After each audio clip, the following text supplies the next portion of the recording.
Hello, എല്ലാവർക്കും people's അക്കാഡമിയിലേക്ക് സ്വാഗതം. അപ്പോൾ നിങ്ങളുടെ കമൻറ്റ് ഇങ്ങനെ ഞങ്ങൾ കണ്ടിട്ടുണ്ടായിരുന്നു. എന്താണ് LGS കമ്പനി കൂടെ LGS ബേസ് ചെയ്തും അതുപോലെ 10th പ്രിലിംസ് ബേസ് ചെയ്തൊക്കെ ക്ലാസ് എടുക്കും, സിലബസ് അനുസരിച്ച് ക്ലാസ് എടുക്കും എന്നുള്ള കമൻറ്റ് കണ്ടിട്ടുണ്ടായിരുന്നു.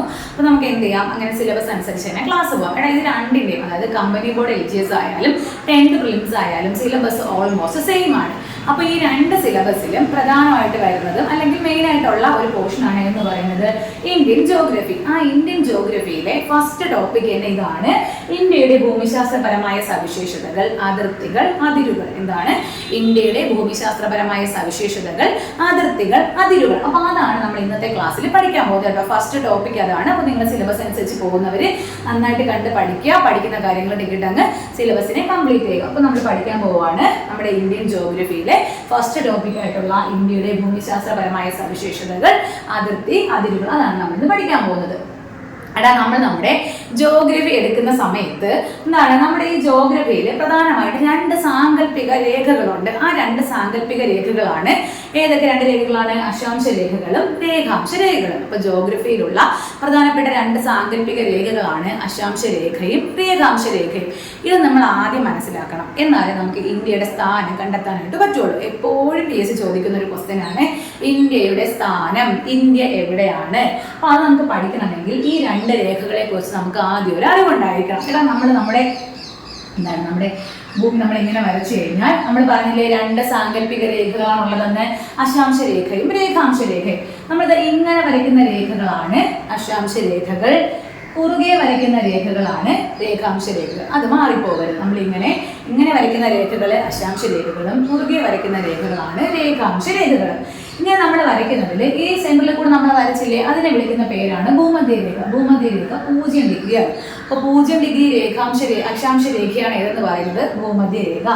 ഇനി ഇന്ത്യയുടെ സ്ഥാനം ചോദിച്ചാൽ നമ്മൾ പറഞ്ഞില്ലേ, ഈ 0 ഡിഗ്രി അക്ഷാംശ രേഖ ഇതിന് മുകളിലോട്ടും അതുപോലെ ഇതിന് താഴോട്ടുമുള്ള ആൾക്കാരെ നമ്മൾ ആദ്യം പഠിക്കണം. ഈ 0 ഡിഗ്രി അക്ഷാംശ രേഖയ്ക്ക് മുകളിലോട്ട് നമ്മൾ വിളിക്കുന്നതാണ് ഉത്തരാർദ്ധഗോളം, താഴോട്ട് വിളിക്കുന്നതാണ് ദക്ഷിണാർദ്ധഗോളം. അപ്പോൾ അക്ഷാംശ രേഖയ്ക്ക് മുകളിലോട്ട് ഉത്തരാർദ്ധഗോളവും താഴോട്ട് ദക്ഷിണാർദ്ധഗോളവും. അതുപോലെ നമ്മൾ ഈ രേഖാംശ രേഖ വരച്ചതുപോലെ രേഖാംശ രേഖയുടെ ഇങ്ങോട്ട് ഏതായിരിക്കും? പടിഞ്ഞാറും അങ്ങോട്ട് കിഴക്കും. നമുക്ക് അറിയാവുന്നതാണ്. അപ്പോൾ ഇത് ഏതാണ്? ഉത്തരാർദ്ധഗോളം ആയതുകൊണ്ട് നമ്മളിവിടെ നോർത്ത് എന്നും, ഇത് ദക്ഷിണാർദ്ധഗോളം ആയതുകൊണ്ട് ഇവിടെ സൗത്ത് എന്നും. ഇത് ഏതാണ്? പടിഞ്ഞാറ് വെസ്റ്റ്. അതുപോലെ ഇത് ഏതാണ്? ഈസ്റ്റ്. ഇത് നമുക്ക് കിഴക്ക്, ഈസ്റ്റ്, ഇത്രയും നമുക്കറിയാം. ഇതിൽ ഇന്ത്യ എവിടെയാണെന്ന് ചോദിച്ചാൽ അതാണ് നമുക്ക് പഠിക്കേണ്ടത്. ഫസ്റ്റ് എവിടെയാണ് ഇന്ത്യയുടെ സ്ഥാനം? ഇന്ത്യയുടെ സ്ഥാനം എവിടെയാണെന്ന് ചോദിച്ചാൽ ഉത്തരാർദ്ധഗോളത്തിലാണ്. ഉത്തരാർദ്ധഗോളത്തിലാണ് ഇന്ത്യ. അപ്പോൾ ഉത്തരാർദ്ധഗോളം എന്ന് പറയുമ്പോൾ നമുക്ക് മനസ്സിലായി, ഇനി ഇതിന് താഴോട്ടല്ല, ഇതിന് മുകളിലോട്ടാണ് ഇന്ത്യ കിടക്കുന്നത്. ഉത്തരാർദ്ധഗോളത്തിൽ എവിടെയാണെന്ന് ചോദിച്ചാൽ എവിടെയാണ്? കിഴക്കാണ്. അപ്പോൾ ഉത്തരാർദ്ധഗോളത്തിൽ കിഴക്ക് വശത്താണ് ആരുടെ സ്ഥാനം? ഇന്ത്യയുടെ സ്ഥാനം. അപ്പോൾ ഇന്ത്യ സ്ഥിതി ചെയ്യുന്നത് ഉത്തരാർദ്ധഗോളത്തിലെ കിഴക്കാണ്. അപ്പോൾ നമുക്ക് മനസ്സിലായി, ഈ ഭാഗമാണ് ഇന്ത്യ വരുന്ന ഭാഗം. ഓക്കെ അല്ലേ? അപ്പോൾ ഉത്തരാർദ്ധഗോളത്തിലെ കിഴക്കാണ് ഇന്ത്യ സ്ഥിതി ചെയ്യുന്നത്. അത്രയും ക്ലിയർ അല്ലേടാ? ഇനി നമ്മൾ ഇന്ത്യയുടെ അക്ഷാംശ സ്ഥാനവും രേഖാംശ സ്ഥാനവും പഠിക്കണം. അതാണ് നമുക്ക് ഇന്ത്യയുടെ സ്ഥാനം എന്നുള്ള ടോപ്പിക്കിനകത്ത് പഠിക്കാനുള്ളത്. അപ്പോൾ ഇന്ത്യയുടെ അക്ഷാംശ സ്ഥാനവും പഠിക്കാനുണ്ട്, ഇന്ത്യയുടെ രേഖാംശ സ്ഥാനവും പഠിക്കാനുണ്ട്. അക്ഷാംശ രേഖ എന്ന് പറഞ്ഞാൽ നമ്മൾ പറഞ്ഞു ഇങ്ങനെ വരയ്ക്കുന്ന രേഖയാണ് അക്ഷാംശ സ്ഥാനം. അപ്പോൾ അക്ഷാംശ സ്ഥാനം ഇന്ത്യ എവിടെയാണെന്ന് ചോദിച്ചാൽ നമ്മൾ പറഞ്ഞല്ലോ ഉത്തരാർദ്ധഗോളത്തിലാണെന്ന്. അപ്പോൾ നമ്മളിങ്ങനെ മുകളിലോട്ടാണ് നോക്കാനുള്ളത്. ഇത് ഇന്ത്യ ഈ 0 ഡിഗ്രി മുതൽ 0 ഡിഗ്രിയിലല്ല നമ്മൾ ഇന്ത്യ സ്റ്റാർട്ട് ചെയ്യുന്നത്, കുറച്ച് മുകളിലോട്ടാണ്. അതായത് ഇന്ത്യ ഇങ്ങനെ ഈ ഒരു ഭാഗത്തായിട്ടാണ് ഇന്ത്യ കിടക്കുന്നത്. അപ്പോൾ ഈ 0 ഡിഗ്രി നമ്മൾ മുകളിലോട്ട് നോക്കുന്ന സമയത്ത് ഇന്ത്യയുടെ അക്ഷാംശ സ്ഥാനം 8 ഡിഗ്രി 4 മിനിറ്റ് നോർത്ത് മുതൽ 8 ഡിഗ്രി ഇവിടെ നിന്ന് ഇങ്ങനെ പോകുന്ന സമയത്ത് 8 ഡിഗ്രി 4 മിനിറ്റ് നോർത്ത് മുതൽ 37 ഡിഗ്രി 6 മിനിറ്റ് നോർത്ത് വരെയാണ് ഇന്ത്യയുടെ അക്ഷാംശ സ്ഥാനം. എപ്പോഴും ചോദിക്കാറുള്ള ക്വസ്റ്റ്യൻ ആണ്. അപ്പോൾ ഇന്ത്യയുടെ അക്ഷാംശ സ്ഥാനം എവിടെയാണ്? 8 ഡിഗ്രി 4 മിനിറ്റ് നോർത്ത് മുതൽ 37, അതായത് ഇന്ത്യ തീരുന്നതാണ് മുകളിൽ പറയുന്ന സ്ഥാനം കേട്ടോ. 37 ഡിഗ്രി 6 മിനിറ്റ് നോർത്ത് വരെയാണ് ഇന്ത്യയുടെ അക്ഷാംശ സ്ഥാനം. അത് കിട്ടിയല്ലോ. അപ്പോൾ ഇന്ത്യയുടെ അക്ഷാംശ സ്ഥാനം ചോദിച്ചാൽ 8 ഡിഗ്രി. അവിടെ നിങ്ങൾ നോർത്തും സൗത്ത് ഈസ്റ്റും വെസ്റ്റും എല്ലാം ഒരേ ഓപ്ഷനിൽ തന്നെ കാണും, അതുകൊണ്ട് അത് മറന്നു പോകരുത്. ഇന്ത്യ എവിടെയാണ്? ഉത്തരാർദ്ധഗോളത്തിലാണ്. അപ്പോൾ രേഖാംശ സ്ഥാനവും അക്ഷാംശ സ്ഥാനവും തമ്മിൽ മാറിപ്പോകരുത്. അപ്പോൾ അക്ഷാംശ സ്ഥാനം പറയുമ്പോഴത്തേക്കും 8 ഡിഗ്രി 4 മിനിറ്റ് നോർത്ത് മുതൽ 37 ഡിഗ്രി 6 മിനിറ്റ് നോർത്ത് വരെയാണ്. അതാണ് അക്ഷാംശ സ്ഥാനം. ഇനി രേഖാംശ സ്ഥാനം നമ്മൾ പറഞ്ഞു. രേഖാംശ സ്ഥാനം എന്ന് പറയുമ്പോഴത്തേക്കും ഇതാണ് രേഖാംശ രേഖ. അപ്പൊ ഇവിടുന്ന് ഇങ്ങോട്ടുള്ളതാണ് നമ്മൾ നോക്കാനുള്ളത്. അപ്പൊ അവിടെ അങ്ങോട്ട് നോക്കുന്ന സമയത്ത് ഇന്ത്യയുടെ രേഖാംശ സ്ഥാനം എവിടെയാണ്? 68 ഡിഗ്രി 7 മിനിറ്റ്. ഇത് ഏത് ഭാഗമാണ്? ഈസ്റ്റ്. അപ്പോൾ 68 ഡിഗ്രി 7 മിനിറ്റ് ഈസ്റ്റ് മുതൽ 92 ഡിഗ്രി 25 മിനിറ്റ് ഈസ്റ്റ് വരെയാണ്. അപ്പോൾ ഇവിടെ നിങ്ങോട്ട് നോക്കണം. ഇവിടെ നിങ്ങോട്ട് നോക്കുന്ന സമയത്ത് 68 ഡിഗ്രി 7 മിനിറ്റ് ഈസ്റ്റ് മുതൽ 92 ഡിഗ്രി 25 മിനിറ്റ് ഈസ്റ്റ് വരെയാണ് ഇന്ത്യയുടെ രേഖാംശ സ്ഥാനം. ഇതാണ് നമ്മൾ ഫസ്റ്റ് പഠിക്കേണ്ട കാര്യം. അപ്പോൾ ഇന്ത്യയുടെ അക്ഷാംശ സ്ഥാനവും രേഖാംശ സ്ഥാനവും നമ്മൾ നോക്കി. ഒന്നും കൂടി പറയാം. ഈ 0 ഡിഗ്രി എന്ന് പറയുന്നത് ഏതാണ്? അത് ഭൂമധ്യരേഖയാണ്. ഈ ഭൂമധ്യരേഖയ്ക്ക് മുകളിലോട്ടുള്ളത് ഉത്തരാർദ്ധഗോളവും താഴോട്ട് ദക്ഷിണാർദ്ധഗോളവുമാണ്. നമ്മൾ ഇങ്ങനെ വരയ്ക്കുന്ന രേഖകളെ അക്ഷാംശ രേഖകളെന്നും ഇങ്ങനെ വരയ്ക്കുന്ന രേഖകളെ രേഖാംശ രേഖകളെന്നാണ് പറയുന്നത്. അപ്പോൾ ഇന്ത്യയുടെ അക്ഷാംശ സ്ഥാനം ചോദിച്ചാൽ എവിടെയാണ്? ഇന്ത്യ ഉത്തരാർദ്ധഗോളത്തിൽ കിഴക്ക് വശത്താണെന്ന് നമ്മൾ പറഞ്ഞു. അപ്പോൾ ഇന്ത്യയുടെ അക്ഷാംശ സ്ഥാനം 8 ഡിഗ്രി 4 മിനിറ്റ് നോർത്ത് മുതൽ 37 ഡിഗ്രി 6 മിനിറ്റ് നോർത്ത് വരെയും. ഇന്ത്യയുടെ രേഖാംശ സ്ഥാനം ചോദിച്ചാൽ 68 ഡിഗ്രി 7 മിനിറ്റ് ഈസ്റ്റ് മുതൽ 92 ഡിഗ്രി 25 മിനിറ്റ് ഈസ്റ്റ് വരെയാണ്. ഇത്രയാണ് ഫസ്റ്റ് നമ്മൾ ബേസ് ആയിട്ട് നമ്മൾ പഠിക്കാനുള്ള ഇന്ത്യയുടെ സ്ഥാനം. അത്ര ഓക്കെ ആണെന്ന് വിചാരിക്കുന്നു. എന്തെങ്കിലുമൊക്കെ ഡൗട്ട് ഉള്ളവരൊക്കെ പറയുക. ഓക്കെ അല്ലേ? ഇനി നമ്മൾ പറഞ്ഞ കാര്യമാണ്, അക്ഷാംശപരമായി ഇന്ത്യ സ്ഥിതി ചെയ്യുന്നത് എവിടെയാണ്? ഉത്തരാർദ്ധഗോളത്തിലാണ് ഇന്ത്യ സ്ഥിതി ചെയ്യുന്നത്. രേഖാംശപരമായിട്ട് നോക്കുകയാണെങ്കിൽ എവിടെയാണ്? കിഴക്കൻ അർദ്ധഗോളത്തിലാണ്. അപ്പോൾ അക്ഷാംശപരമായിട്ട് ഉത്തരാർദ്ധഗോളത്തിലും രേഖാംശപരമായിട്ട് കിഴക്കൻ അർദ്ധഗോളത്തിലാണ് ആര് സ്ഥിതി ചെയ്യുന്നത്? ഇന്ത്യ സ്ഥിതി ചെയ്യുന്നത്. ഇമ്പോർട്ടൻ്റ് ആണ്. ഈ പറഞ്ഞ എല്ലാ പോയിന്റും വളരെ ഇമ്പോർട്ടൻ്റ് ആണ്, പഠിച്ചു വെച്ചേക്കുക. ഇനി നമ്മൾ പറഞ്ഞു ഇന്ത്യ, ഇനി നമ്മൾ ഇന്ത്യയിലോട്ടാണ് പോകുന്നത് കേട്ടോ. നമ്മൾ ഇനി ഇന്ത്യയെ കുറിച്ചുള്ള കാര്യങ്ങളാണ് ഇത് നമ്മൾ നോക്കുന്നത്. ഇന്ത്യയുടെ എല്ലാ ബേസിക് ഫാക്റ്റുകളും നമ്മളിപ്പോൾ ഇവിടെ പഠിക്കും. അപ്പോൾ ഇന്ത്യ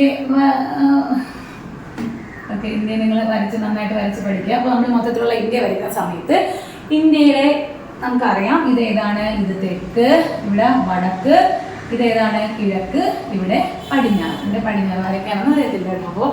അപ്പോൾ നമ്മളിനി പഠിക്കാനുള്ളത് ഇന്ത്യയുടെ വടക്ക് തെക്ക് നീളം. ഇന്ത്യയുടെ ഏറ്റവും മുകളിലത്തെ വടക്ക് ഭാഗം മുതൽ ഇന്ത്യയുടെ ഏറ്റവും താഴത്തെ തെക്ക് ഭാഗം വരെയുള്ള, അതായത് ഇന്ത്യയുടെ വടക്ക് മുതൽ തെക്ക് വരെ എത്രയാണ് നീളം ചോദിച്ചാൽ എത്രയാണ്?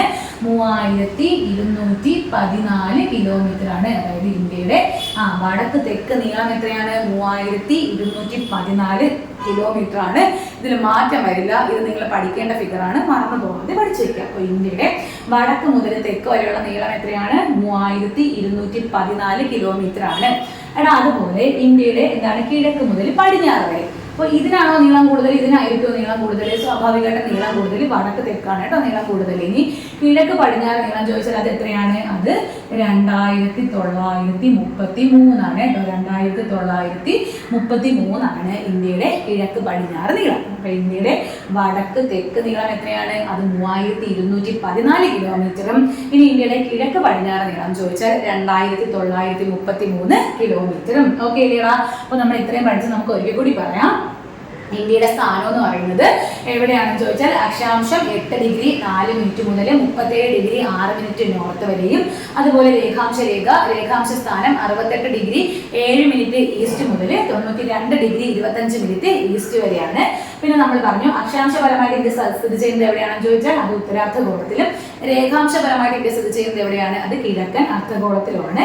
പിന്നെ നമ്മൾ പറഞ്ഞു ഇന്ത്യയുടെ വടക്ക് തെക്ക് നീളം 3214 കിലോമീറ്ററും കിഴക്ക് പടിഞ്ഞാറ് നീളം 2933 കിലോമീറ്ററുമാണ്. ഇനി ഇന്ത്യ സമയം കണക്കാക്കുന്നതാണ് എന്ന് പറയുന്നത് ഇന്ത്യയുടെ സ്റ്റാൻഡേർഡ് മെറിഡിയൻ. അപ്പോൾ ഇന്ത്യയുടെ സമയം കണക്കാക്കുന്ന ഇന്ത്യയുടെ മാനക രേഖാംശം ഏതാണെന്ന് ചോദിച്ചാൽ അത് 82.5 ഡിഗ്രി ഈസ്റ്റ് ആണ്. ഇപ്പോൾ ഇന്ത്യ സമയം കണക്കാക്കുന്ന ഇന്ത്യയുടെ മാനക രേഖാംശം ഏതാണ്? 82.5 ഡിഗ്രി ഈസ്റ്റ് ആണ്. സമയം കണക്കാക്കുന്ന രേഖകളാണ് രേഖാംശ രേഖകൾ.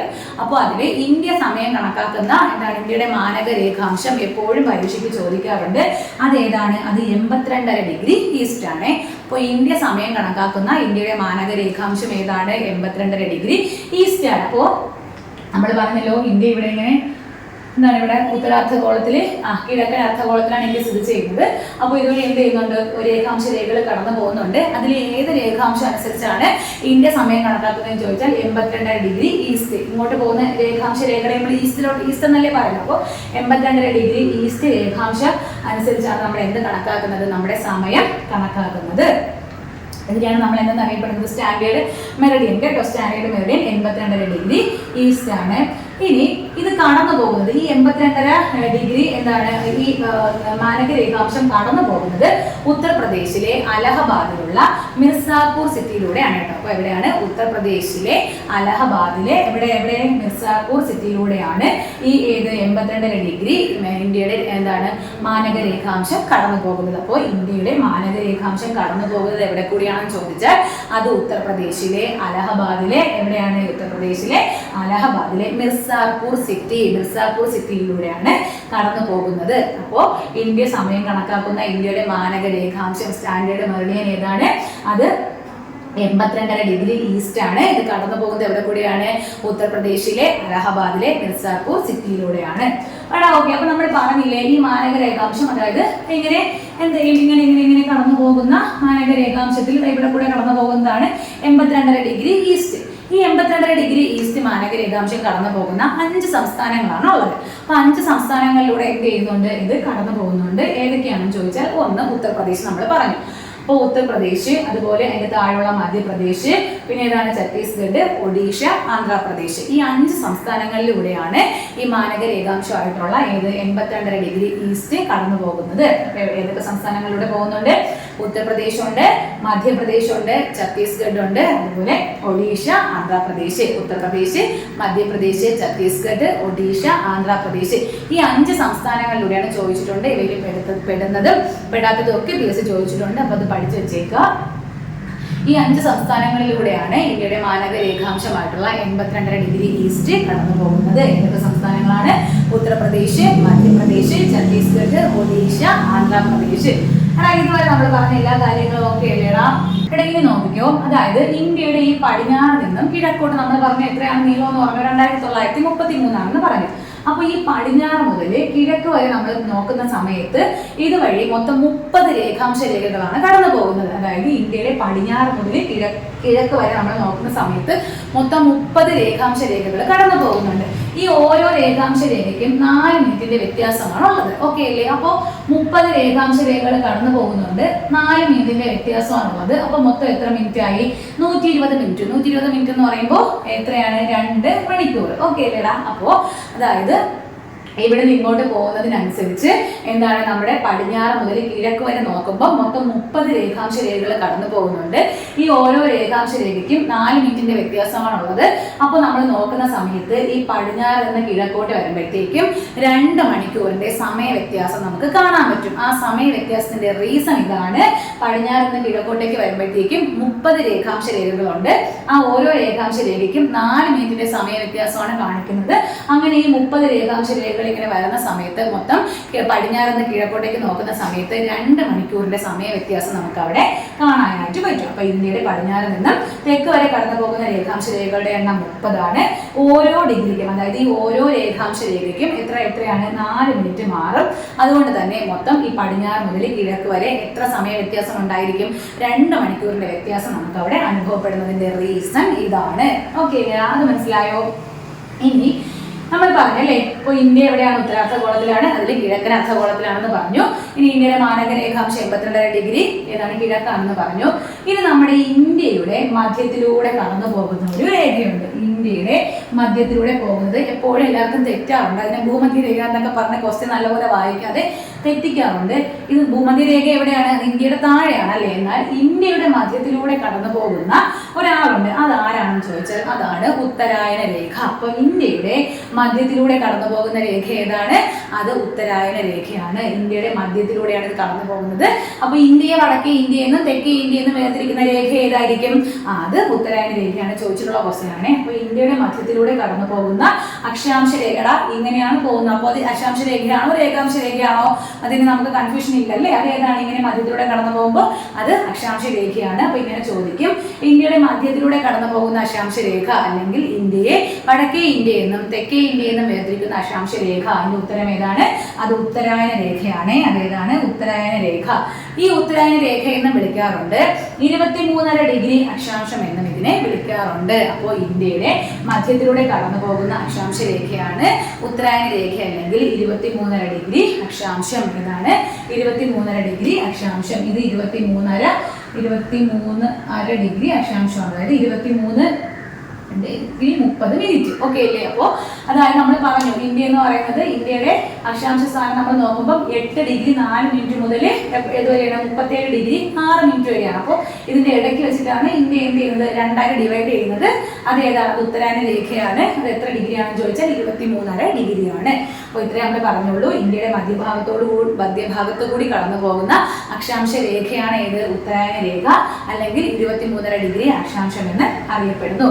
നമ്മൾ നേരത്തെ മാനക രേഖാംശം പഠിച്ചപ്പോൾ അത് കടന്നു പോകുന്ന 5 സംസ്ഥാനങ്ങളെ പറഞ്ഞു. ഓർമ്മയുണ്ടോ? ഉത്തർപ്രദേശ് പറഞ്ഞു, മധ്യപ്രദേശ് പറഞ്ഞു, ഛത്തീസ്ഗഡ് പറഞ്ഞു, ഒഡീഷ പറഞ്ഞു, ആന്ധ്രാപ്രദേശ് പറഞ്ഞു. അതുപോലെ മറ്റൊരു പ്രധാനപ്പെട്ട ഒരു ക്വസ്റ്റ്യൻ ആണ് ഉത്തരായന രേഖ കടന്നു പോകുന്ന ഇന്ത്യയിലെ സംസ്ഥാനങ്ങൾ. ഉത്തരായന രേഖ കടന്നു പോകുന്ന ഇന്ത്യയിലെ സംസ്ഥാനങ്ങൾ ഇത് ഒത്തിരി തവണ ചോദിച്ചിട്ടുണ്ട്. ഇതിൽ കൂട്ടത്തിൽ പെടുന്നതും ചോദിച്ചിട്ടുണ്ട്, അതുപോലെ ഇതിൽ ഏതൊക്കെയാണ് ഉൾപ്പെടുന്നതെന്നും പെടാത്തതും ഒക്കെ ചോദിച്ചിട്ടുണ്ട്. ഇനിയും ചോദിക്കാം. നമ്മുടെ അടുത്ത LGS ക്വസ്റ്റ്യന് ഒരു ഇമ്പോർട്ടൻ്റ് ആയിട്ടുള്ള ഒരു ക്വസ്റ്റ്യൻ ആയിട്ട് വരുന്നത് ഇതായിരിക്കും കേട്ടോ. അപ്പോൾ നിങ്ങൾ പഠിച്ചു വെച്ചേക്കുക. ഏതാണ്? നമ്മുടെ ഉത്തരായന രേഖ 23.5 ഡിഗ്രി ഉത്തരായന രേഖ കടന്നു പോകുന്ന ഇന്ത്യൻ സംസ്ഥാനങ്ങൾ. അവിടെ എത്ര സംസ്ഥാനങ്ങളിലൂടെ കടന്നു പോകുന്നുണ്ട്? അത് 6 സംസ്ഥാനങ്ങളിൽ, 1, 2, 3, 4, 5, 6, 7, 8 സംസ്ഥാനങ്ങളിലൂടെ കടന്നു പോകുന്നുണ്ട്. 6 അല്ല, 8 സംസ്ഥാനങ്ങളിലൂടെ കടന്നു പോകുന്നുണ്ട്. ആ 8 സംസ്ഥാനങ്ങളെ ഞാൻ ആദ്യം പറഞ്ഞുതരാം. രാജസ്ഥാൻ, മധ്യപ്രദേശ്, ഛത്തീസ്ഗഡ്, പശ്ചിമ ബംഗാൾ, മിസോറാം, ഗുജറാത്ത്, ജാർഖണ്ഡ്, ത്രിപുര. ഇതിന് 2 കോഡുണ്ട്. ആ 2 കോഡ് ഞാൻ നിങ്ങൾക്ക് പറഞ്ഞുതരാം. ഞാൻ പഠിച്ചു വെച്ചേക്കുന്ന കോഡ് രാമജപമി ഗുജത്ര എന്നാണ് കേട്ടോ. അത് നിങ്ങൾക്ക് 2-3 പ്രാവശ്യം ഇപ്പം നിങ്ങൾക്ക് കേൾക്കുമ്പോൾ പാട് തോന്നും, പക്ഷെ നമ്മൾ പറഞ്ഞു കഴിഞ്ഞാൽ നമുക്ക് പെട്ടെന്ന് അതൊന്ന് സെറ്റ് ആവും കേട്ടോ. രാമജപമി ഗുജത്ര, രാമജപമി ഗുജത്ര. ഒന്നുകിൽ അങ്ങനെ പഠിച്ചു വയ്ക്കുക, രാമജപമി ഗുജത്ര. രാജസ്ഥാൻ, രാമ മധ്യപ്രദേശ്, രാമജപമി ഛത്തീസ്ഗഡ്, രാമജപ പശ്ചിമ ബംഗാൾ, മിസോറാം, ഗുജറാത്ത്, ഛത്തീസ്ഗഡ്, ജാർഖണ്ഡ്, ഗുജത്ര, ത്രിപുര. ഒന്നുകിൽ ഇത് പഠിച്ചു വെച്ചേക്കുക, രാമജപമി ഗുജത്ര, രാമജപമി ഗുജത്ര, രാമജപമി ഗുജത്ര. അല്ലെങ്കിൽ നിങ്ങൾക്ക് വേറെ ചിലപ്പോൾ കൂടുതൽ പേര് ഇതായിരിക്കും പഠിച്ചു വെച്ചേക്കുന്നത് MD MGR JCB, MG MGR JCB, MD MGR JCB. ഇതിലേതാണോ നിങ്ങൾക്ക് പഠിക്കാൻ എളുപ്പം അങ്ങനെ പഠിച്ചു വെച്ചേക്കുക. കാരണം ഇപ്പോൾ നമുക്ക് കേൾക്കുമ്പോൾ അറിയാമെന്നൊക്കെ തോന്നും, പക്ഷേ പരീക്ഷ ഹാളിൽ ഇരിക്കുമ്പോഴത്തേക്കും എല്ലാ സ്റ്റേറ്റും കൂടി കാണുന്ന സമയത്ത് അയ്യോ ഇതിലേതാണെന്നുള്ളൊരു കൺഫ്യൂഷൻ വരും. അതുകൊണ്ട് ഈ 8 സംസ്ഥാനങ്ങളെയും കോഡിലൂടെ തന്നെ പഠിച്ചെന്ന് ഓർത്ത് വെച്ചേക്കുക. ഒന്നുകിൽ രാമജപമി ഗുജത്ര എന്നുള്ള കോഡ് പഠിക്കുക, അല്ലെങ്കിൽ MG MGR JCB ആ ഒരു കോഡ് വെച്ച് ഉത്തരായന രേഖ കടന്നു പോകുന്ന സംസ്ഥാനങ്ങളെ ഓർത്തിരിക്കാം. ഓക്കെ അല്ലേ? അപ്പോൾ മൊത്തം 8 സംസ്ഥാനങ്ങളിലൂടെ ഉത്തരായന രേഖ കടന്നു പോകുന്നുണ്ട്. ഇനി ഈ ഉത്തരായന രേഖയും അതുപോലെ തന്നെ ഇന്ത്യയുടെ മാനക രേഖാംശമായിട്ടുള്ള 82.5 ഡിഗ്രി ഈസ്റ്റും കൂടി കൂട്ടിമുട്ടുന്നത് എവിടെ വെച്ചാണെന്ന് ചോദിച്ചാൽ അത് ഛത്തീസ്ഗഡിൽ വെച്ചാണ്. അപ്പോൾ ഉത്തരായന രേഖയും മാനക രേഖാംശവും കടന്നു പോകുന്ന സംസ്ഥാനങ്ങൾ അത് 2 ഉണ്ട്. ഒന്ന് മധ്യപ്രദേശും അതുപോലെ ഒന്ന് ഛത്തീസ്ഗഡും. അപ്പോൾ മധ്യപ്രദേശും ഛത്തീസ്ഗഡിലുമാണ് ഈ 2 രേഖകളും കടന്നു പോകുന്നത്. ആ 2 രേഖകളും കടന്നു പോകുന്നുണ്ട്. അതിൽ ഇത് 2 കൂടി കൂട്ടിമുട്ടുന്നത് എവിടെ വെച്ചാണെന്ന് ചോദിച്ചാൽ അത് എവിടെ വെച്ചാണ്? അത് ഛത്തീസ്ഗഡിൽ വെച്ചാണ്. 2 പേരും കൂടി കൂട്ടിമുട്ടുന്നത് ആരൊക്കെ? ഉത്തരായന രേഖയും അതുപോലെ ഇന്ത്യയുടെ മാനക രേഖാംശമായിട്ടുള്ള 82.5 ഡിഗ്രി ഈസ്റ്റും കൂടി കൂട്ടിമുട്ടുന്നത് ഛത്തീസ്ഗഡിൽ വെച്ചും. ഇനി ഇവർ 2 പേരും കടന്നു പോകുന്ന 2 സംസ്ഥാനങ്ങളാണ്, ഒന്ന് മധ്യപ്രദേശും മറ്റൊന്ന് ഛത്തീസ്ഗഡും. ഇതുവരെയുള്ള കാര്യങ്ങളെല്ലാം കിട്ടിയോടാ. ഇനി അടുത്ത് നോക്കിക്കോ. ഇനി നമ്മൾ പറയാനുള്ളത് ഇന്ത്യയുടെ കിഴക്ക്, പടിഞ്ഞാറ്, അതുപോലെ വടക്ക്, തെക്ക് ഇവിടെയൊക്കെ ആരൊക്കെയാണെന്നാണ് ഇനി നമ്മൾ പഠിക്കാൻ പോകുന്നത്. അപ്പൊ നോക്കിയോടാ, ഇന്ത്യയുടെ തെക്ക് ഇവിടെ ആരാണുള്ളത്? ഇന്ത്യൻ മഹാസമുദ്രം നമുക്കറിയാം. ഇന്ത്യയുടെ കിഴക്ക് ഇപ്പത്തെ ആരുണ്ട്? ബംഗാൾ ഉൾക്കടലുണ്ട്. ഇന്ത്യയുടെ പടിഞ്ഞാറ് ആരുണ്ട്? അറബിക്കടലുണ്ട്. ഇനി ഇന്ത്യയുടെ വടക്കാണ് ആര് സ്ഥിതി ചെയ്യുന്നത്? അത് ഹിമാലയം. അതൊക്കെ നമുക്ക് അറിയാനുള്ള കാര്യങ്ങളാണ്. അപ്പൊ ഇന്ത്യയുടെ വടക്ക് ഹിമാലയം, തെക്ക് ആരാണുള്ളത്? തെക്ക് ഇന്ത്യൻ മഹാസമുദ്രം, പടിഞ്ഞാറാണെങ്കിൽ അറബിക്കടലും, കിഴക്കാണെങ്കിൽ ഇന്ത്യൻ മഹാസമുദ്രം. അത് നമുക്കറിയാം. ഇതാണ് ഇന്ത്യയുടെ 4 അതിരുകളായിട്ട് നമ്മൾ പറയുന്നത്. അത് ഏകദേശം എല്ലാവർക്കും അറിയായിരിക്കും. ഇനി വലിപ്പത്തിൽ ഇന്ത്യയുടെ സ്ഥാനം എത്രയാണ്? വലിപ്പത്തിൽ ഇന്ത്യക്ക് ലോകരാജ്യങ്ങൾക്കിടയിൽ 7ാം സ്ഥാനമാണ്. പഠിച്ചു വെച്ചേക്കുക, പരീക്ഷയ്ക്ക് ചോദിക്കാറുണ്ട്. അപ്പോൾ വലിപ്പത്തിൽ ഇന്ത്യക്ക് ലോകരാജ്യങ്ങൾക്കിടയിൽ ഇന്ത്യയുടെ സ്ഥാനം എത്രയാണ്? 7. എടാ അപ്പോൾ ഇപ്പോൾ റീസെന്റ് ആയിട്ട് കുറച്ച് നാൾ മുന്നേ ഒരു പരീക്ഷയ്ക്ക് ഇങ്ങനെ ചോദിച്ചിട്ടുണ്ടായിരുന്നു, ഇന്ത്യയേക്കാൾ വലിപ്പമുള്ള രാജ്യത്തെ തിരഞ്ഞെടുക്കുക. അപ്പോൾ എന്ത് ചെയ്യുക? ഇന്ത്യ 7ാം സ്ഥാനത്താണ്. അപ്പോൾ ഇന്ത്യക്ക് മുന്നേ ഉള്ള 6 രാജ്യങ്ങളെ നമ്മൾ എന്ത് ചെയ്യണം? പഠിച്ചു വെച്ചേക്കണം. ഓർഡറിൽ തന്നെ പഠിച്ചു വെച്ചേക്കുക. എങ്കിലും നമുക്ക് ഇന്ത്യയേക്കാൾ വലിപ്പമുള്ള രാജ്യമെന്നോ അല്ലെങ്കിൽ ഓർഡറിൽ എങ്ങനെ ചോദിച്ചാലോ നമുക്ക് എഴുതാനായിട്ട് പറ്റുള്ളൂ. അപ്പോൾ ഇന്ത്യയേക്കാൾ വലിപ്പമുള്ള 6 രാജ്യങ്ങളുണ്ട്. ഇന്ത്യയുടെ സ്ഥാനം എത്രയാണ്? 7ാം സ്ഥാനത്താണ്. അപ്പോൾ നമുക്കതൊന്ന് നോക്കാം. എടാ ഇങ്ങനെ പഠിച്ചാൽ മതി, RCC ഉബൈ അല്ലെങ്കിൽ RCC UBAI. നിങ്ങൾക്ക് എങ്ങനെയാണോ പഠിക്കാനുള്ളത് അപ്പം അങ്ങനെ അങ്ങ് പഠിച്ചു വെച്ചേക്കുക. RCC ഉബൈ UBAI, RCC ഉബൈ എന്നങ്ങ് പഠിച്ചു വെച്ചേക്കുക. അപ്പോൾ ഇന്ത്യയുടെ വലിപ്പത്തിൽ ഇന്ത്യയുടെ സ്ഥാനം എത്രയാണ്? 7ആണ്. ഇന്ത്യയെക്കാളും വലിപ്പമുള്ള 6 രാജ്യങ്ങളാണുള്ളത്. അതിൻ്റെ കോഡാണ് RCC ഉബൈ UBAI, RCC UBAI. എടാ അതിലെ 6 നമുക്കറിയാം. ആരാണ്? റഷ്യ. സിയിലാണ് സംശയം വരുന്നത്. നമ്മൾ ആൽഫബറ്റിക് ഓർഡറിൽ എഴുതുമ്പോഴത്തേക്കും CA കഴിഞ്ഞല്ലേ CH വരുള്ളൂ. അപ്പോൾ CA ആരാണ്? അത് കാനഡയും. CH ആരാണ്? അത് ചൈനയും. അപ്പോൾ നിങ്ങൾക്ക് ഇനി അങ്ങനെ അങ്ങ് ആൽഫബറ്റിക് ഓർഡർ ആണെന്ന് മാത്രം ഓർത്ത് വെച്ചേക്കുക. 2 Cയും ആൽഫബറ്റിക് ഓർഡറിലാണ് വരുന്നതെന്ന് പഠിച്ചു വെച്ചാൽ അത് രണ്ടും തമ്മിൽ മാറില്ല. അപ്പോൾ 6 റഷ്യയാണ്. രണ്ടാമത് 1ാം സ്ഥാനത്ത് റഷ്യ, വലുപ്പത്തിൽ 1ാം സ്ഥാനത്ത് റഷ്യ. 2ാമത് കാനഡ. 3ാമത് ചൈന. 4ാമത് USA. എടാ പിന്നെ ഒരു കാര്യം പറയാം, അതായത് നമ്മുടെ ഔദ്യോഗിക PSCയിൽ ഇതുവരെ മാറിയിട്ടില്ല. പക്ഷേ അല്ലാണ്ട് പറയുന്നുണ്ട് ചൈനയെക്കാളും വലുപ്പത്തിൽ ആരാണോ വലിപ്പം ആർക്കുണ്ട് അമേരിക്കയ്ക്കുണ്ടെന്ന് പറയുന്നുണ്ട്. പക്ഷേ PSC ഉത്തരത്തിൽ ഇതുവരെ മാറിയിട്ടില്ല. ഇനി ചിലപ്പോൾ അപ്ഡേറ്റ് ആയി വന്നാലേ ഉള്ളൂ. നിങ്ങൾ തൽക്കാലം ഇങ്ങനെ തന്നെ അങ്ങ് പഠിച്ചാൽ മതി കേട്ടോ. അപ്പോൾ 6 റഷ്യ, C ആദ്യത്തെ C കാനഡ, രണ്ടാമത്തെ C ചൈന, അത് കഴിഞ്ഞിട്ട് ഉബൈ. യു ആരാണ്? അത് USA അമേരിക്ക. അടുത്ത ബി ആരാണ്? ബി ബ്രസീലാണ്. A Australia, I India. അപ്പോൾ ഇതാണ് 7 സ്ഥാനങ്ങൾ. ലോകരാജ്യങ്ങളിൽ വലിപ്പത്തിൽ ഇന്ത്യക്ക് 7ാം സ്ഥാനമാണ്. അതിൽ 1ാമത് റഷ്യ, 2ാമത് കാനഡ, 3ാമത് ചൈന, 4ാമത് ആരാണ്? USA, അത് കഴിഞ്ഞിട്ട് ബ്രസീൽ, ഓസ്ട്രേലിയ, ഇന്ത്യ. ഇതാണ് വലിപ്പത്തിന്റെ ക്രമം. ഓക്കെ അല്ലേ? അപ്പോൾ ലോകരാജ്യങ്ങൾക്കിടയിൽ ഇന്ത്യയുടെ സ്ഥാനം വലിപ്പത്തിൽ 7ാം സ്ഥാനം. 1ാം സ്ഥാനം ആർക്കാണ്? അത് റഷ്യക്കാണ്. പിന്നെ ചോദിച്ച ക്വസ്റ്റ്യനിൽ ആര് മാത്രമേ ഉണ്ടായിരുന്നുള്ളൂ? ബ്രസീൽ മാത്രമേ ഉണ്ടായിരുന്നുള്ളൂ. ബാക്കിയെല്ലാം മറ്റുള്ള രാജ്യങ്ങളായിരുന്നു. അപ്പോൾ അന്ന് അതിൽ ഉത്തരം, അതായത് ഇന്ത്യയേക്കാൾ വലിപ്പമുള്ള രാജ്യത്തെ തിരഞ്ഞെടുക്കുക, അതിനകത്ത് ഉത്തരം കൊടുത്തിരുന്നത് ബ്രസീലായിരുന്നു കേട്ടോ. അപ്പോൾ അത് എല്ലാവർക്കും കിട്ടിയെന്ന് വിചാരിക്കുന്നു. ഇനി ഇന്ത്യയുടെ 4 അതിരുകളിലും ആരൊക്കെയാണുള്ളതെന്നാണ് നോക്കാനുള്ളത്. കേട്ടോ നോക്കിക്കോ. ഇന്ത്യയുടെ വടക്കേ അറ്റത്ത് അതിരുകളല്ല, ഇന്ത്യയുടെ ഓരോ അതായത് വടക്ക്, തെക്ക്, കിഴക്ക്, പടിഞ്ഞാറ് ഏതൊക്കെ പോയിന്റ് ആണെന്നാണ് നമ്മൾ ഇനി പഠിക്കാൻ പോകുന്നത്. അപ്പോൾ ഇന്ത്യയുടെ ഏറ്റവും നമ്മൾ ആദ്യം തെക്ക് പറയാം. ഇന്ത്യയുടെ തെക്ക് ഏതാണെന്ന് ചോദിച്ചാൽ ഇന്ദിരാ പോയിന്റ് ആണ്. ഇന്ത്യയുടെ തെക്കേ അറ്റം ഏതാണ്? അത് ഇന്ദിരാ പോയിന്റ് ആണ്. ഈ ഇന്ദിരാ പോയിന്റ് ആൻഡമാൻ നിക്കോബാറിലാണ്. അപ്പോൾ ഇന്ത്യയുടെ തെക്കേ അറ്റം ഇന്ദിരാ പോയിന്റ് ആണ്. ഇന്ദിരാ പോയിന്റ് എവിടെയാണ്? ആൻഡമാൻ നിക്കോബാറിലാണ്. അപ്പോൾ ഇന്ത്യയുടെ തെക്കേ അറ്റം ഇന്ദിരാ പോയിന്റ് ആൻഡമാൻ നിക്കോബാറിലാണ്. എടാ ഉപദ്വീപീയ ഇന്ത്യയുടെ തെക്കേ അറ്റം എന്നാണ് ക്വസ്റ്റ്യൻ എങ്കിൽ അത് ഇന്ദിരാ പോയിന്റ് അല്ല, അത് കന്യാകുമാരിയാണ്. ഫസ്റ്റ് ഓപ്ഷനായിട്ട് ഇന്ദിരാ പോയിന്റ് എടുത്ത് കൊടുത്ത് തെറ്റിക്കും. അപ്പോൾ ഇന്ത്യയുടെ തെക്കേ അറ്റമാണ് ഇന്ദിരാ പോയിന്റ്, അത് ആൻഡമാൻ നിക്കോബാറിലാണ്. ഇനി ഉപദ്വീപീയ ഇന്ത്യയുടെ തെക്കേ അറ്റം ചോദിച്ചാൽ അത് തമിഴ്നാട് കന്യാകുമാരിയാണ് കേട്ടോ. കന്യാകുമാരിയാണ് ഉപദ്വീപീയ ഇന്ത്യയുടെ തെക്കേ അറ്റം. അപ്പോൾ നമ്മളിപ്പോൾ ഇന്ത്യയുടെ കാര്യമാണ് പറയുന്നത്. ഇന്ത്യയുടെ തെക്കേ അറ്റം ഏതാണ്? ഇന്ദിരാ പോയിന്റ് ആൻഡമാൻ നിക്കോബാറിലാണ്. അപ്പോൾ ഇന്ത്യയുടെ വടക്കേ അറ്റം അത് ഇന്ദിരാകോൾ. ഏതാണ്? ഇന്ദിരാകോൾ എവിടെയാണ്? ലഡാക്ക്. അപ്പോൾ ഇന്ത്യയുടെ വടക്കേ അറ്റം ഇന്ദിരാകോൾ, ലഡാക്ക്. ഇന്ത്യയുടെ തെക്കേ അറ്റം ഇന്ദിരാ പോയിന്റ്, അത് ആൻഡമാൻ നിക്കോബാറിലാണ്. ഇനി ഇന്ത്യയുടെ കിഴക്കേ അറ്റം, കീയിൽ തന്നെ നമുക്ക് കണക്ട് ചെയ്യാൻ പറ്റും, കിബുത്തു. ഇന്ത്യയുടെ കിഴക്കേ അറ്റം എവിടെയാണ്? കിബുത്തു. ഇന്ത്യയുടെ കിഴക്കേ അറ്റം എവിടെയാണ്? കിബുത്തു എവിടെയാണ്? അരുണാചൽ പ്രദേശാണ്. നമ്മുടെ കിഴക്കേ സംസ്ഥാനമായ അരുണാചൽ പ്രദേശിലെ കിബുത്തു ആണ് ഇന്ത്യയുടെ കിഴക്കേ അറ്റം. ഇനി ഇന്ത്യയുടെ പടിഞ്ഞാറേ അറ്റം, പടിഞ്ഞാറുള്ള സംസ്ഥാനം ഏതാണ്? ഗുജറാത്ത്. അത് വെച്ച് കണക്ട് ചെയ്യുക. ഗുഹാർ മോത്തി ഗുജറാത്ത് ആണ് ഇന്ത്യയുടെ പടിഞ്ഞാറേ അറ്റം. അപ്പോൾ ഇന്ത്യയുടെ 4 പോയിന്റ് നമ്മൾ പഠിച്ചു. ഇന്ത്യയുടെ വടക്കേ അറ്റത്തെ അറിയപ്പെടുന്നതാണ് ഇന്ദിരാകോൾ, അത് ലഡാക്കിലാണ്. ഇന്ത്യയുടെ തെക്കേ അറ്റം ഇന്ദിരാ പോയിന്റ്, അത് ആൻഡമാൻ നിക്കോബാറിലാണ്. ഇന്ത്യയുടെ കിഴക്കേ അറ്റം കിബുത്തു, അരുണാചൽ പ്രദേശ്. ഇന്ത്യയുടെ പടിഞ്ഞാറേ അറ്റം ഗുഹാർ മോത്തി, ഗുജറാത്ത്. ഓക്കെ അല്ലേ? ഇത് ഉപദ്വീപീയ ഇന്ത്യയുടെ തെക്കേ അറ്റം ചോദിച്ചാൽ അത് എവിടെയാണ്? അത് കന്യാകുമാരിയാണെന്നും നമ്മൾ പഠിച്ചു. ഇന്ത്യക്ക് എത്ര അയൽരാജ്യങ്ങളുണ്ട്?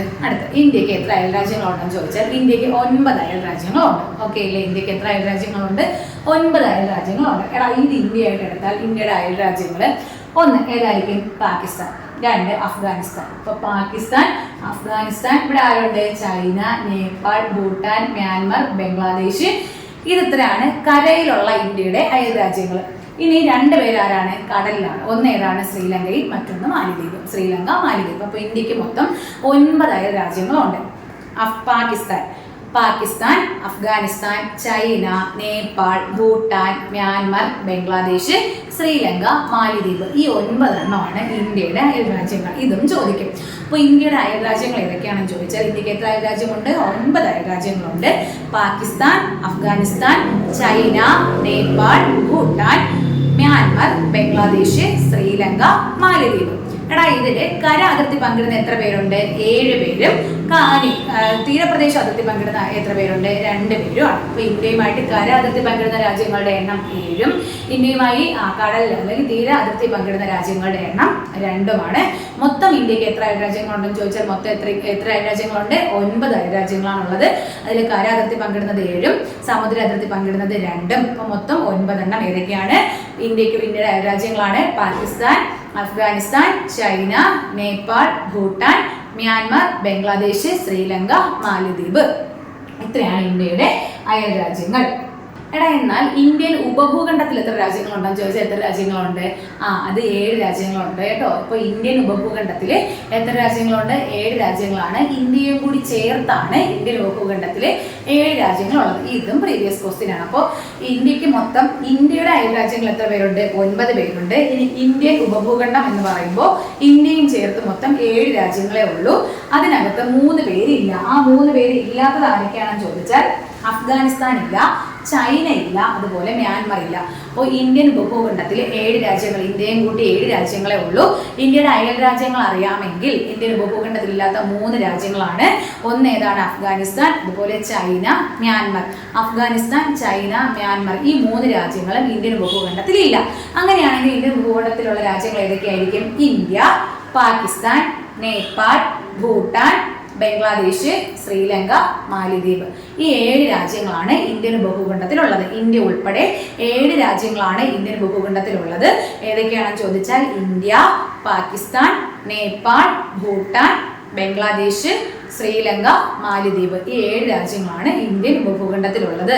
അപ്പോൾ ഇന്ത്യൻ ഉപഭൂഖണ്ഡത്തിൽ ഉൾപ്പെടുന്ന രാജ്യങ്ങൾ ഏതൊക്കെയാണെന്ന് ചോദിച്ചിട്ടുണ്ട്. അപ്പോൾ ഇന്ത്യക്ക് അയൽ രാജ്യങ്ങൾ ചോദിച്ചാൽ അത് 9ഉം. എന്നാൽ ഇന്ത്യൻ ഉപഭൂഖണ്ഡത്തിൽ എത്ര രാജ്യങ്ങളുണ്ടെന്ന് ചോദിച്ചാൽ ഇന്ത്യയും ചേർത്ത് 7 രാജ്യങ്ങളാണുള്ളത്. അപ്പോൾ അത് പഠിച്ചു വെച്ചേക്കുക. അതിനകത്ത് ഇല്ലാത്ത ആൾക്കാർ ഒന്ന് അഫ്ഗാനിസ്ഥാൻ, അതുപോലെ ചൈന, മ്യാൻമർ. ഇവർ 3 പേരും ഇല്ല. അഫ്ഗാനിസ്ഥാനും ചൈനയും മ്യാൻമറും ഇന്ത്യൻ ഉപഭൂഖണ്ഡത്തിൽ ഉൾപ്പെടുന്ന രാജ്യങ്ങൾ അല്ല. എടാ ഇനി ഇന്ത്യയുമായിട്ട് അതിർത്തി പങ്കിടുന്ന നമ്മൾ പറഞ്ഞു 9 രാജ്യങ്ങളുണ്ടെന്ന് പറഞ്ഞു. അതിൽ ഏറ്റവും കൂടുതൽ ഇന്ത്യയുമായിട്ട് അതിർത്തി പങ്കിടുന്ന രാജ്യം ചോദിച്ചാൽ അത് ബംഗ്ലാദേശാണ്. അപ്പോൾ ഈ 9 രാജ്യങ്ങളിൽ ഇന്ത്യയുമായിട്ട് ഏറ്റവും കൂടുതൽ അതിർത്തി പങ്കിടുന്ന രാജ്യം ഏതാണ്? ബംഗ്ലാദേശാണ്. അപ്പോൾ കൂടുതൽ പഠിക്കുമ്പോൾ നമ്മൾ കുറവും പഠിക്കണം. ഏറ്റവും കൂടുതൽ അതിർത്തി പങ്കിടുന്ന രാജ്യം ബംഗ്ലാദേശും ഏറ്റവും കുറവ് അതിർത്തി പങ്കിടുന്ന രാജ്യം അഫ്ഗാനിസ്ഥാനുമാണ്. ഇത് നമ്മൾ വലിപ്പം അല്ല പറയുന്നത്, അതിർത്തിയുടെ കാര്യമാണ് പറയുന്നത്. അപ്പോൾ ഇന്ത്യയുമായി ഏറ്റവും കൂടുതൽ അതിർത്തി പങ്കിടുന്ന രാജ്യം ബംഗ്ലാദേശും അതുപോലെ ഇന്ത്യയുമായി ഏറ്റവും കുറവ് അതിർത്തി പങ്കിടുന്ന രാജ്യം ഏതാണ്? അത് അഫ്ഗാനിസ്ഥാൻ. ഇനി ഇന്ത്യയുടെ ഏറ്റവും വലിയ അയൽ രാജ്യം ചോദിച്ചാൽ ഏതാണ്? അത് ചൈനയാണ്. ഇന്ത്യയുടെ ഏറ്റവും വലിയ അയൽ രാജ്യം ഏതാണ്? ചൈനയാണ്. ഇന്ത്യയുടെ ഏറ്റവും ചെറിയ അയൽ രാജ്യം ഏതാണ്? അത് മാലിദ്വീപാണ്. അപ്പോൾ ഇന്ത്യയുടെ ഏറ്റവും വലിയ അയൽ രാജ്യം ചൈനയും ഇന്ത്യയുടെ ഏറ്റവും ചെറിയ അയൽ രാജ്യം ഏതാണ്? അത് മാലിദ്വീപാണ്. അപ്പോൾ ഇന്ത്യയുമായിട്ട് ഏറ്റവും കൂടുതൽ അതിർത്തി പങ്കിടുന്ന രാജ്യം ബംഗ്ലാദേശ്, ഏറ്റവും കുറച്ച് അതിർത്തി പങ്കിടുന്ന രാജ്യം അഫ്ഗാനിസ്ഥാൻ, ഇന്ത്യയുടെ ഏറ്റവും വലിയ അയൽ രാജ്യം ചൈന, ഇന്ത്യയുടെ ഏറ്റവും ചെറിയ അയൽ രാജ്യം മാലിദ്വീപ്. എടാ ഇവിടെ നമ്മൾ പറഞ്ഞു ഇന്ത്യയുമായിട്ട് കര അതിർത്തി പങ്കിടുന്നതിൽ ഏറ്റവും ചെറുതെന്നാണ് ക്വസ്റ്റ്യൻ എങ്കിൽ നമ്മൾ പറഞ്ഞു മാലിദ്വീപ് ഏതാണ്? അത് സമുദ്ര അതിർത്തി പങ്കിടുന്ന രാജ്യമാണ്. അപ്പോൾ കര അതിർത്തി പങ്കിടുന്ന രാജ്യങ്ങളിൽ ചെറുത് ഏതാണ്? അത് ഭൂട്ടാനാണ്. അപ്പോൾ നമുക്കറിയാം മാലിദ്വീപും ശ്രീലങ്കയും സമുദ്ര അതിർത്തി പങ്കിടുന്ന 2 രാജ്യങ്ങളാണ്. അപ്പോൾ ഇന്ത്യയുടെ ഏറ്റവും വലിയ അയൽ രാജ്യം ചോദിച്ചാൽ അത് ഏത് തന്നെയാണ്? അതിന് മാറ്റമില്ല, ചൈന തന്നെയാണ്. ഏറ്റവും ചെറുത് എന്നാണ് ക്വസ്റ്റ്യൻ എങ്കിൽ മാലിദ്വീപാണ്. പക്ഷേ കര അതിർത്തി പങ്കിടുന്നതിൽ ഏറ്റവും ചെറുതെന്നാണ് ക്വസ്റ്റ്യൻ എങ്കിൽ അതിന്റെ ഉത്തരം എന്താണ്? അത് ഭൂട്ടാനാണ്. അപ്പോൾ ഇന്ത്യയുമായി ഏറ്റവും കൂടുതൽ അതിർത്തി പങ്കിടുന്ന രാജ്യം ബംഗ്ലാദേശ്, ഏറ്റവും കുറവ് അതിർത്തി പങ്കിടുന്ന രാജ്യം അഫ്ഗാനിസ്ഥാൻ. ഇനി അതിർത്തി പങ്കിടുന്ന രാജ്യങ്ങളിൽ ഏറ്റവും വലുത് അല്ലെങ്കിൽ ഇന്ത്യയിലെ ഏറ്റവും വലിയ അയൽരാജ്യം ചൈനയും ഏറ്റവും ചെറിയ അയൽരാജ്യം മാലദ്വീപും. കര അതിർത്തി പങ്കിടുന്നതിൽ ഏറ്റവും ചെറിയ അയൽരാജ്യം ചോദിച്ചാൽ അത് ഏതാണ്? അത് ഭൂട്ടാനാണ്. ഇത്രയും കാര്യങ്ങൾ കിട്ടിയല്ലോ അല്ലേ? ഇനി നമ്മൾ പഠിക്കാനുള്ളത്, നമ്മൾ പറഞ്ഞില്ലേ ഈ അയൽ രാജ്യങ്ങൾ പറഞ്ഞില്ലേ, അപ്പോൾ ഈ അയൽ രാജ്യങ്ങളുമായിട്ട് ഇന്ത്യക്ക് അതിർത്തിയുണ്ട്. ആ അതിർത്തി രേഖകളെ വിളിക്കുന്ന ഓരോരോ പേരുകളുണ്ട്. അതാണ് നമ്മൾ ഇനി പഠിക്കാൻ പോകുന്നത്. അപ്പോൾ അതിർത്തി രേഖകളാണ് നമ്മൾ ഇനി പഠിക്കാൻ പോകുന്നത്. നമ്മുടെ ടോപ്പിക്കിലുള്ളതാണ് കേട്ടോ, മെയിനാണ്. അപ്പോൾ അതിർത്തി രേഖകളാണ്. ആദ്യം നമുക്ക് ഇന്ത്യയും പാകിസ്ഥാനും. അപ്പോൾ ഇന്ത്യയും പാകിസ്ഥാനും തമ്മിലൊരു അതിർത്തിയുണ്ട്. ആ അതിർത്തി നിശ്ചയിക്കാൻ വേണ്ടി പണ്ടൊരാൾ വന്നിട്ടുണ്ടല്ലേ, ആളുടെ പേരാണ് ആര്? റാഡ്ക്ലിഫ്. അദ്ദേഹത്തിന്റെ പേര് തന്നെയാണ് ഈ അതിർത്തി രേഖയും അറിയപ്പെടുന്നത്. എന്താണ്? റാഡ്ക്ലിഫ് രേഖ. എന്താണ്? റാഡ്ക്ലിഫ് രേഖ. അപ്പോൾ ഇന്ത്യയുമായിട്ട് അതിർത്തി പങ്കിടുന്ന മറ്റ് രാജ്യങ്ങളുടെ അതിർത്തി രേഖകളുടെ പേരാണ് നമ്മൾ പഠിക്കുന്നത്.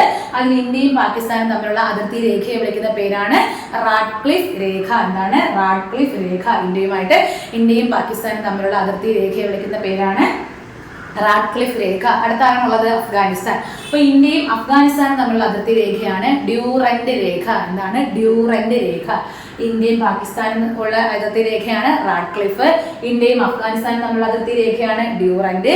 ഇനി കൂടുതലും ചോദിച്ചിട്ടുള്ള കണ്ടത് ഇന്ത്യ ചൈന അല്ലേ, അതെല്ലാവർക്കും അറിയായിരിക്കും. അതാരാണത്? മക്മോഹൻ. ഏതാണ്? മക്മോഹൻ രേഖ. മക്മോഹൻ രേഖ. അപ്പോൾ India Pakistan Radcliffe line, India China McMahon line, India Afghanistan Durand line. അതുപോലെ ഇന്ത്യയും മാലദ്വീപും ആണെങ്കിൽ 8 ഡിഗ്രി ചാനലാണ് ഇന്ത്യയും മാലദ്വീപും തമ്മിലുള്ള അതിർത്തി രേഖ. അപ്പോൾ ഇന്ത്യയും മാലദ്വീപും തമ്മിലുള്ള അതിർത്തി രേഖ ഏതാണ്? 8 ഡിഗ്രി ചാനലാണ്. 8 ഡിഗ്രി ചാനലാണ് ഇന്ത്യയും മാലദ്വീപും തമ്മിൽ. അതുപോലെ നമ്മളെ പാകിസ്ഥാനുമായിട്ട് അതിർത്തി ലൈൻ രേഖ നിശ്ചയിക്കാൻ വന്ന ആളെ തന്നെയാണ് ബംഗ്ലാദേശും ഇന്ത്യയും തമ്മിലുള്ള അതിർത്തി രേഖയെ നിശ്ചയിച്ചത്. അതുകൊണ്ട് ഇന്ത്യ ബംഗ്ലാദേശ് അതിർത്തി രേഖയെയും റാഡ്ക്ലിഫ് ലൈൻ എന്ന് വിളിക്കുന്നുണ്ട്. എന്നാൽ ഈ റാഡ്ക്ലിഫ് ലൈൻ കടന്നു പോകുന്നത് എവിടെ കൂടിയാണെന്ന് ചോദിച്ചാൽ അത് തീൻബെഗ കോറിഡോർ ആണ്. അവിടെയാണ് ഈ റാഡ്ക്ലിഫ് രേഖ സ്ഥിതി ചെയ്യുന്നത്. അതുകൊണ്ട് തന്നെ ഈ ഇന്ത്യ ബംഗ്ലാദേശ് അതിർത്തി രേഖയെ എങ്ങനെ അറിയപ്പെടുന്നുണ്ട്? തീൻബെഗ കോറിഡോർ എന്ന് പറയുന്നുണ്ട് കേട്ടോ. തീൻബെഗ കോറിഡോർ അല്ലെങ്കിൽ റാഡ്ക്ലിഫ് ലൈൻ എന്ന് പറഞ്ഞാൽ ശരി തന്നെയാണ്. അപ്പോൾ ഇന്ത്യയും ബംഗ്ലാദേശും തമ്മിലുള്ള അതിർത്തി രേഖയാണ് റാഡ്ക്ലിഫ്. ഇത് കടന്നു പോകുന്നത് തീൻബെഗ കോറിഡോറിലൂടെയാണ്. അതുകൊണ്ട് ഇതിന് എങ്ങനെയോ അറിയപ്പെടുന്നു? തീൻബെഗ കോറിഡോർ എന്നും അറിയപ്പെടുന്നു. അപ്പോൾ നമ്മൾ പറഞ്ഞുകൊണ്ടിരിക്കുന്നത് അതിർത്തി രേഖകളാണ്. ഇന്ത്യയും പാകിസ്ഥാനും ആണെങ്കിൽ അത് റാഡ്ക്ലിഫ് രേഖ. ഇനി ഇന്ത്യയും അഫ്ഗാനിസ്ഥാനും ആണെങ്കിൽ ഡ്യൂറന്റ് രേഖ. ഇന്ത്യയും ചൈനയും ആണെങ്കിൽ മക്മോഹൻ. ഇന്ത്യയും മാലദ്വീപും 8 ഡിഗ്രി ചാനൽ. ഇന്ത്യയും ബംഗ്ലാദേശും തീൻബെഗ കോറിഡോർ അല്ലെങ്കിൽ റാഡ്ക്ലിഫ് ലൈൻ. ഓക്കെ അല്ലേടാ? ഇത്രയും കിട്ടിയോ? നോക്കിയോ, ഇന്ത്യക്കും ചൈനയ്ക്കും ഇടയിലുള്ള ഒരു പ്രകൃതിദത്ത അതിർത്തി ഉണ്ട്. നമ്മൾ ഇന്ത്യ ചൈന അതിർത്തി രേഖ എങ്ങനെ വിളിച്ചു? മക്മോഹൻ രേഖ എന്ന് വിളിച്ചു. ഇനി ഇന്ത്യക്കും ചൈനയ്ക്കും തമ്മിൽ ഒരു പ്രകൃതിദത്തമായിട്ടുള്ള ഒരു അതിർത്തി ഉണ്ട്. അതാരായിരിക്കും? അത് ഹിമാലയമാണ്. അപ്പോൾ ഇന്ത്യക്കും ചൈനയ്ക്കും ഇടയിലുള്ള പ്രകൃതിദത്തമായിട്ടുള്ള ഒരു അതിർത്തിയാണ് എന്ന് പറയുന്നത് ഹിമാലയം.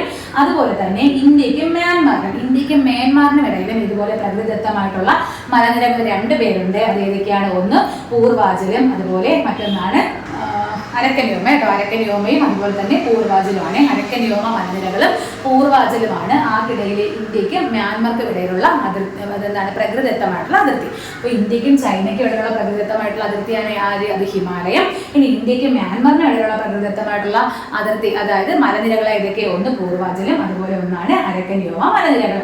അതുപോലെ ഇന്ത്യക്കും ശ്രീലങ്കയ്ക്കും ഇടയിലും എന്താണ്? ഒരു സമുദ്ര ഭാഗമുണ്ട്. അതിനെ വിളിക്കുന്ന പേരാണ് പാക് കടലിടുക്ക്. ചോദിച്ചിട്ടുള്ളതാണ് പാക് കടലിടുക്ക്. അതുപോലെ മാന്നാർ ഉൾക്കടൽ, പാക് കടലിടുക്ക്. ഇതൊക്കെ ആർക്കിടയിലാണ്? അത് ഇന്ത്യക്കും ശ്രീലങ്കയ്ക്കും ഇടയിലുള്ള അതിർത്തികളാണ് കേട്ടോ. അപ്പോൾ ഇന്ത്യക്കും ശ്രീലങ്കയ്ക്കും ഇടയിലുള്ള സമുദ്ര ഭാഗമാണ് പാക് കടലിടുക്ക്. അതുപോലെ മാന്നാർ ഉൾക്കടൽ, പാക് കടലിടുക്ക്, മാന്നാർ ഉൾക്കടൽ. നമ്മളിപ്പോൾ 3 കാര്യങ്ങളാണ് പഠിച്ചത്.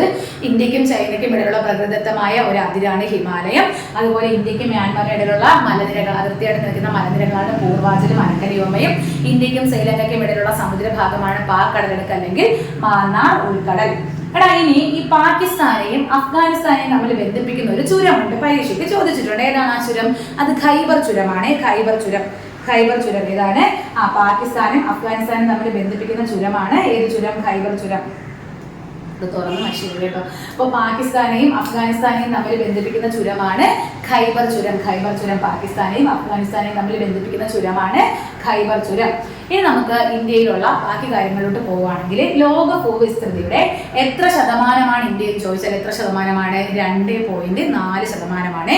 ലോക ഭൂവിസ്തൃതിയുടെ എത്ര ശതമാനമാണ് ഇന്ത്യ? 2.4% ഇന്ത്യ. ലോകത്തിന്റെ മൊത്തം ഭൂവിസ്തൃതി എടുക്കുമ്പോഴത്തേക്കും അതിൽ 2.4% ആരാണ്? അത് ഇന്ത്യയാണ്. ഇനി ഇന്ത്യയുടെ ഏരിയ, ഇന്ത്യയുടെ വിസ്തീർണം ചോദിച്ചാൽ എത്രയാണെന്ന് ചോദിച്ചാൽ അത് 32,87,263 ചതുരശ്ര കിലോമീറ്റർ ആണ്. അപ്പോൾ ഇന്ത്യയുടെ വിസ്തൃതി എത്രയാണ്?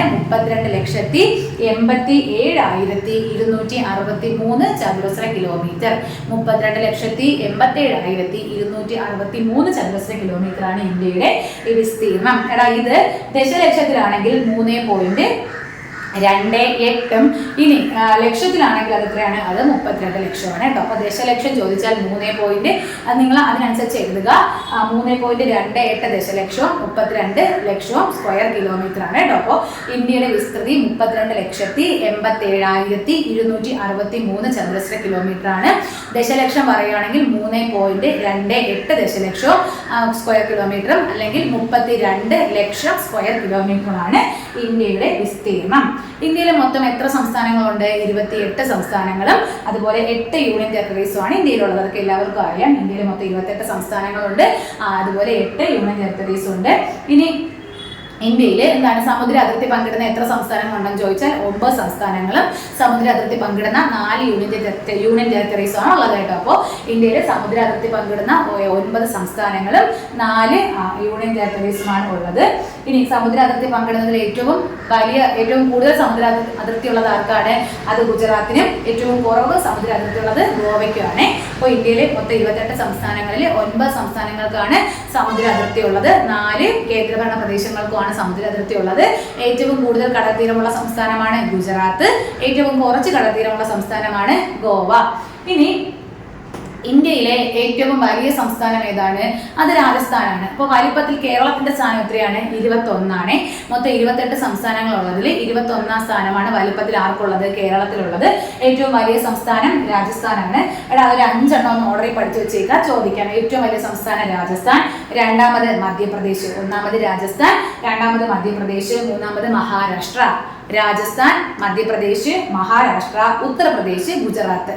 രാജസ്ഥാൻ, മധ്യപ്രദേശ്, മഹാരാഷ്ട്ര, ഉത്തർപ്രദേശ്, ഗുജറാത്ത്. അപ്പോൾ വലുപ്പത്തിൽ 1ാം സ്ഥാനം അല്ലെങ്കിൽ ഇന്ത്യയിലെ ഏറ്റവും വലിയ സംസ്ഥാനമാണ് രാജസ്ഥാൻ, രണ്ടാമത് മധ്യപ്രദേശ്, മൂന്നാമത് മഹാരാഷ്ട്ര, നാലാമത് ഉത്തർപ്രദേശ്, 5ാമത് ഗുജറാത്ത്. കേരളത്തിന്റെ സ്ഥാനം 21. കേരളത്തിന്റെ സ്ഥാനം 21. അപ്പോൾ നമ്മളിപ്പോൾ പറഞ്ഞ നമുക്ക് ഒരിക്കൽ കൂടി പറയാം. അതായത് ലോക ഭൂവിസ്തൃതിയുടെ 2.4% ഇന്ത്യ എന്ന് പറയുന്നത്. ഇന്ത്യയുടെ വിസ്തീർണം ചോദിച്ചാൽ 32,87,263 ചതുരശ്ര കിലോമീറ്റർ ആണ്, അല്ലെങ്കിൽ 32 ലക്ഷം സ്ക്വയർ കിലോമീറ്റർ, അല്ലെങ്കിൽ 3.2 ദശലക്ഷം സ്ക്വയർ കിലോമീറ്റർ ആണ് ഇന്ത്യയുടെ വിസ്തൃതി. ഇനി ഇന്ത്യയിൽ മൊത്തം 28 സംസ്ഥാനങ്ങളും 8 കേന്ദ്രഭരണ പ്രദേശങ്ങളുമാണ് ഉള്ളത്. അതിൽ 9 സംസ്ഥാനങ്ങളിലാണ് സമുദ്ര അതിർത്തി ഉള്ളത്, 4 കേന്ദ്രഭരണ പ്രദേശങ്ങൾക്കും സമുദ്രതീരമുണ്ട്. സമുദ്ര അതിർത്തി ഉള്ളതിൽ ഏറ്റവും വലിയ സംസ്ഥാനം ഗുജറാത്തും, അല്ലെങ്കിൽ ഏറ്റവും കൂടുതൽ കടൽത്തീരം ഏറ്റവും കൂടുതൽ കടൽത്തീരമുള്ള സംസ്ഥാനം ഗുജറാത്തും, ഏറ്റവും കുറച്ച് കടൽത്തീരമുള്ള സംസ്ഥാനം ഗോവയുമാണ്. ഇനി 28 സംസ്ഥാനങ്ങളിൽ ഏറ്റവും വലിയ സംസ്ഥാനം രാജസ്ഥാനാണ്, രണ്ടാമത്തെ സംസ്ഥാനം മധ്യപ്രദേശ്, മൂന്നാമത് മഹാരാഷ്ട്ര, നാലാമത് ഉത്തർപ്രദേശ്, 5ാമത് ഗുജറാത്ത് ആണ്. അതിൽ കേരളത്തിന്റെ സ്ഥാനം എത്രയാണെന്ന് പറഞ്ഞു? 21. എടാ ഇത്രയാണ് നമുക്ക് കേരളത്തിന്റെ ഭൂമിശാസ്ത്രപരമായ സവിശേഷതകളിലും അതിർത്തിയിലും പറയാനുള്ളത്. ഇനി നമുക്ക് ഇന്ത്യൻ ഭൂപ്രകൃതിയാണ് പഠിക്കാനുള്ളത്. അപ്പൊ ഇത്ര എല്ലാവർക്കും ഓക്കെ ആണോ?